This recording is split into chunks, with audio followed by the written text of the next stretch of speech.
Hey there guys, it's Ben Trache back with another video to teach you guys how to ride the standard bike in your gym.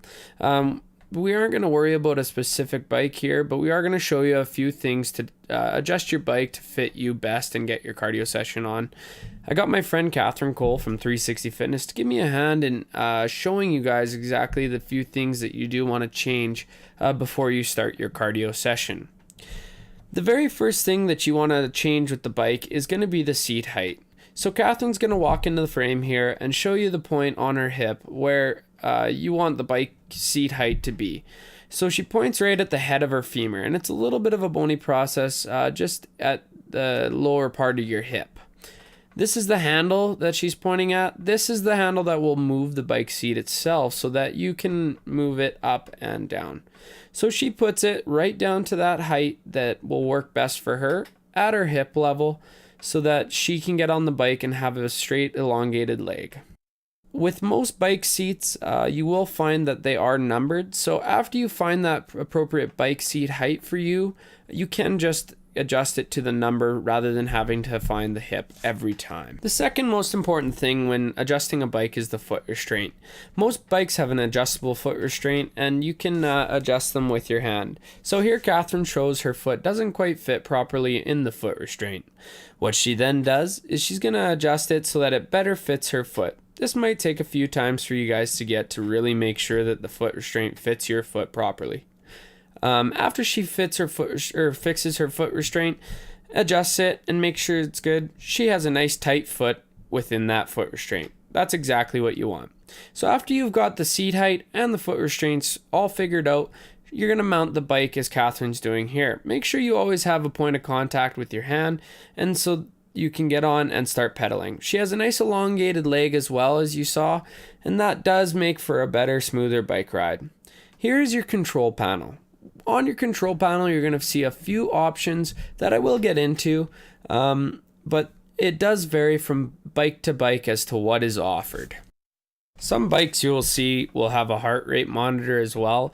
Those are the silver panels. What you can do is place your hands on while you're pedaling, and it will take your heart rate. Most of these are very inaccurate, so I don't recommend basing your heart rate off of it.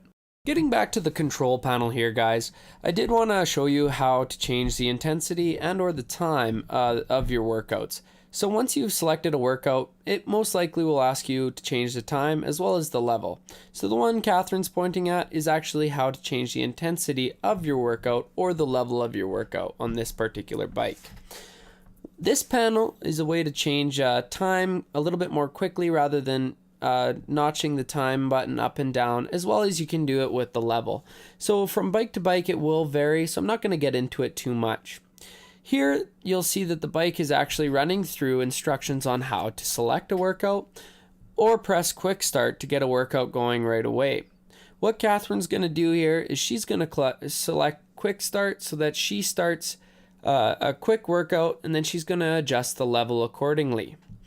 So she clicks quick start, the workout begins, and she's going to go down to that level button. She's going to click up a few times to get it to level 5. This is a harder intensity than level 1, and we do want to try and challenge ourselves more and more.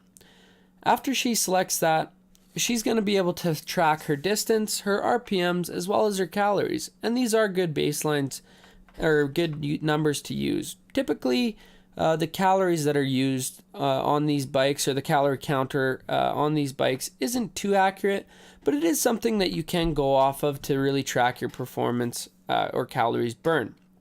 Distance can also be a good tracker during your workout to really give you an idea of how well you're performing on the bike or during your cardio session. It does give you something to shoot for from workout to workout if you track your performance from time to time.